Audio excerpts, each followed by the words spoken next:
नमस्कार। ज्योतिषीय श्रृंखला की इस कड़ी में आपका हार्दिक स्वागत है। अभी हमारा अध्ययन का विषय चल रहा है कि कुंडली में प्रवज्या योग अर्थात संन्यास योग का निर्माण कैसे होता है।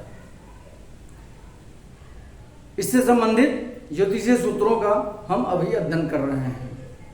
आइए इसी क्रम में आगे बढ़ते हैं और कुछ अन्य ज्योतिषीय सूत्रों के बारे में जानकारी प्राप्त करते हैं। पिछले वीडियो में हमने 5 ग्रहों की युति एक साथ होने से जो संन्यास योग होता है उसके बारे में अध्ययन किया था। आइए हम 4 ग्रहों की युति एक साथ हो कुंडली में एक भाव में तो कैसे संन्यास योग का निर्माण होता है इसके बारे में जानते हैं। यदि सूर्य, चंद्रमा, बृहस्पति और शनि एक साथ बैठे हों अथवा सूर्य, चंद्रमा, शुक्र और शनि एकत्रित हों अथवा सूर्य, मंगल, बुध और बृहस्पति एक साथ बैठे हों तो जातक कंद, मूल, फल इत्यादि खाने वाला तपस्वी होता है। अगला सूत्र है, यदि सूर्य, मंगल, बुध और शुक्र एकत्रित हों अथवा चंद्रमा, मंगल, बुध और बृहस्पति एक साथ बैठे हों तो वैसा जातक विभूति धारण करने वाला और वल्कल वस्त्र धारण करने वाला अर्थात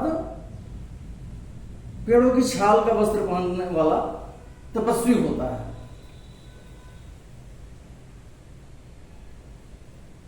अगला सूत्र है, यदि चंद्रमा, मंगल, बुध और शनि एकत्रित हों अथवा मंगल, बुध, बृहस्पति और शनि एक साथ बैठे हों तो ऐसा जातक शुद्ध अंतःकरण से शांत होकर और निश्चय ही तपस्या करता है और एक उत्तम तपस्वी होता है। अब 6 ग्रहों के एक साथ रहने से कैसे बनता है संन्यास योग इसकी जानकारी प्राप्त करते हैं। यदि सूर्य, चंद्रमा, मंगल, बुध, बृहस्पति और शुक्र एक साथ बैठे हों अथवा सूर्य, चंद्रमा, मंगल, बृहस्पति, शुक्र और शनि एक साथ हों तो जातक विशाल नेत्रों वाला जटाजूट तथा वल्कलधारी सन्यासी होता है। अगला सूत्र है कि जन्मकालिक चंद्रमा जिस राशि में हो उसके स्वामी पर यदि किसी ग्रह की दृष्टि न हो परंतु राशि की दृष्टि शनि पर पड़ती हो तो ऐसे जातक को शनि अथवा जन्म राशि दोनों में जो बली हो उसकी दशा अंतर्दशा में संन्यास योग होता है अर्थात उस समय वह जातक दीक्षा ग्रहण करता है। आइए इसको समझते हैं।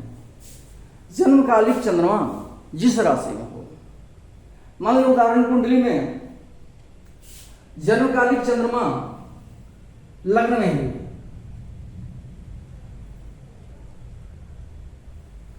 तो कहा जा रहा है कि जन्मकालिक चंद्रमा जिस राशि में बैठा हो उस राशि के स्वामी पर किसी ग्रह की दृष्टि नहीं पड़ रही हो। चंद्रमा जिस राशि में स्थित है इसका स्वामी कौन है? मंगल। मान ले मंगल यहां पे स्थित हो तृतीय भाव में और उस पर किसी ग्रह की दृष्टि नहीं पड़ रही हो परंतु राशि शनि को देख रहा हो अर्थात मंगल जो राशि है वो शनि को देख रहा है। मान लो शनि 10वें भाव में बैठा हुआ है और राशि मंगल अपनी अष्टम दृष्टि से शनि पर अपना दृष्टिपात कर रहा है, अपनी दृष्टि डाल रहा है। तो इसमें कहा जा रहा है कि राशि और शनि दोनों में से जो बली हो उसकी दशा अंतर्दशा में जातक संन्यास ग्रहण करता है और उसकी दीक्षा लेता है। हम समझते हैं, क्लियर हो गया होगा।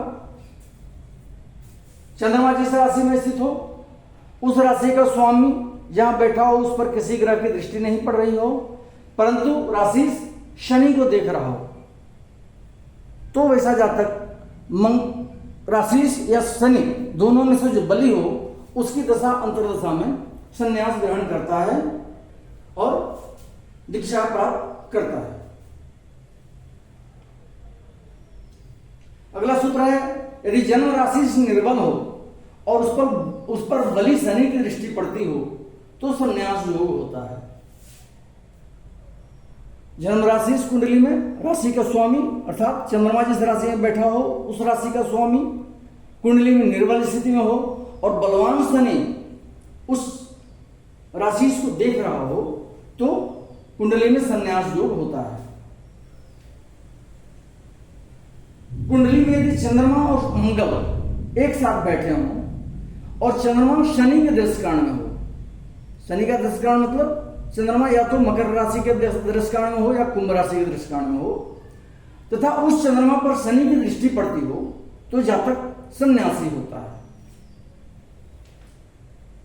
अगला सूत्र है, यदि लग्न का स्वामी बृहस्पति अथवा मंगल हो और लग्नेश पर शनि की दृष्टि हो और बृहस्पति नवम भाव में स्थित हो तो जातक सन्यासी होता है तथा किसी तीर्थ में निवास करता है। कहा जा रहा है कि लग्न का स्वामी या तो बृहस्पति हो या मंगल हो, अर्थात या तो धनु लग्न की कुंडली हो या मीन लग्न की कुंडली हो तो लग्नेश कौन होगा? बृहस्पति होगा, या मेष लग्न की कुंडली हो या वृश्चिक लग्न की कुंडली हो तो लग्नेश मंगल होगा। तो मान लो उदाहरण कुंडली में लग्नेश मंगल है और कहा जा रहा है कि लग्नेश पर शनि की दृष्टि पड़ रही हो।